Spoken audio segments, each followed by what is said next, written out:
Now, the rationale for constitutional rights is this.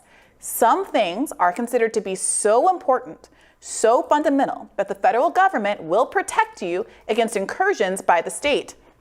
This is true in some cases, even if those rights aren't specifically enumerated or written out in the Constitution.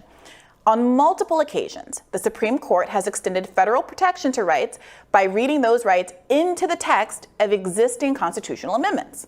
Now, this is of course a fiction of sorts. The Constitution doesn't mention and couldn't begin to conceptualize many contemporary rights or the world that gave birth to them. Thomas Jefferson couldn't fathom the internet or various speech concerns that arise therefrom. The founding fathers writing the Constitution in the late 18th century could not have considered weapons as powerful as machine guns. They only had musket technology back then. Bullets, as we know them, weren't invented until 1832. But given the difficulty in amending the Constitution, people on both sides of the aisle have accepted the necessity of reading certain rights into the Constitution, lest we be governed by the dead hand of founding fathers who, though wise in some respects, lacked the understanding necessary to protect all the interests that exist in today's world. Notably, the Constitution did not protect the rights of women or minorities. When Abigail Adams asked John Adams to remember the ladies in drafting the laws, he replied, "I cannot help but laugh. We know better than to repeal our masculine systems."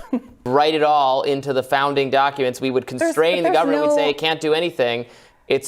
Ours are a little dicier than that. Robby, the argument is that there's no ability to ever write it all into the founding documents. You're never going to be able to anticipate all of the things that are going to come up. They did change it 27 times. They're going to come in the world. And that's another part of this that I didn't get into because I know how much you become frustrated by my lengthy radars. Well, we got a whole show to produce here.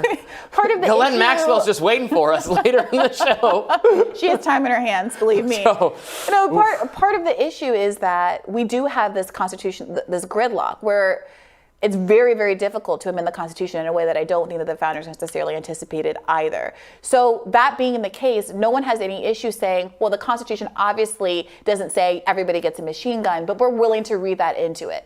All I'm saying is if we're willing to read in that the Second Amendment encompasses all of these kinds of weapons that none of the founding fathers could have anticipated, and given the founding fathers' myopia on some of these issues that frankly were issues at the time that they were writing the Constitution, like the rights for slaves, like the rights for women, et cetera, as you saw Abigail Adams be like, "Hey honey, what about me?" And he was like, he thought about it and said, "Nah girl." So the fact that they are making those kind of choices then I don't think should constrain our ability to have these freedoms now. And that's all I wanted to address, because I do see a lot of people saying, well, there is no right to abortion in the Constitution. And if you want to play that game and say the only thing the government can protect you from against tyranny from the states is these little handful of bullet points, then you're basically begging for a world where you're more oppressed, not less. Well, we got to leave it there, and we'll have more Rising right after this. I immediately, like so many of you, when these ideas click with you, I was like, I'm going to be a soldier in the liberty movement for the rest of my life, and that's what I'm doing, and that's what I will continue to do. That's what I care about. You know, I heard Nick recently, I was watching a video of his when he was doing a debate for the LP chairmanship, and he said, as the chair of the LP, the party is paramount. I don't look at things that way. I will tell you right now, I don't care about the Libertarian Party. I don't care about it at all. I don't care how many votes they get. I don't care how much fundraising they get. I definitely don't care if Nick's able to work out a $75 an hour deal from them, okay? That doesn't mean anything to me. I'm just saying what I care about. What's paramount to me is liberty. I care about the liberty movement. I care about the philosophy of libertarianism, the most beautiful, brilliant political philosophy ever devised by man. I care about actually seeing liberty in real people's lives. Now, just to be clear, I don't have to go off on this to you people, but the philosophy of libertarianism is the philosophy of peace. It's the philosophy of prosperity. And as I've come more and more to realize, it's the philosophy of civilization. I mean, what better describes civilized behavior than the non-aggression principle and respect for private property rights? It's what you would teach your 3-year-old as they go into the world. Don't hit other people and don't take their stuff. Yeah. And, you know, we have to, and this is why when you get to the debate resolution, the question is what we should do. And that really gets to the core of what you believe and what you think we're trying to do here. Look, we need to recognize the moment that we are living in right now, okay? This country is on a goddamn suicide mission. I'm not being hyperbolic. We're on a fucking suicide mission right now. $20+ trillion in debt, not to mention the unfunded liabilities and the public sector union, pensions, which make that look like nothing. And then another million people after that, and another million people after that. That's our only choice. The only question that matters to libertarians as far as national candidates goes is who can convert more people. That's it. If we get votes without converting anyone, then what have we won? Nothing. Okay, so what are we doing here? Do you want to convert more people? Well, I don't know. You're a libertarian and you want to convert more people. Gee, I wonder what we should look to.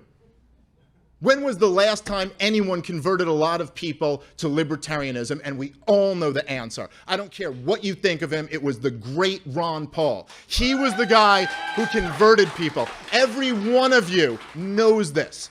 You don't have to love Ron Paul. You don't have to agree with him on everything, but he converted people to this movement in a way that no one else in my lifetime has. So why don't we try to learn from that? What did he do? He was courageous. He was principled.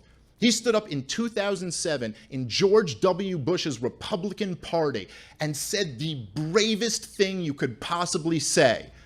Do you guys remember the George W. Bush administration? And I would sum up my domestic policy as the following. I don't want to run your life. I don't know how to run your life. The Constitution doesn't give me the authority to run your life. We ought to respect individual liberty in this country. That was Ron Paul's message.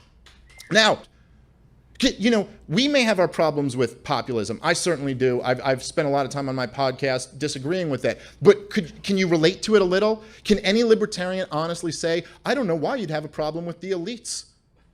They've only mismanaged everything for the last 100 years. So obviously the role of libertarians, it's so clear.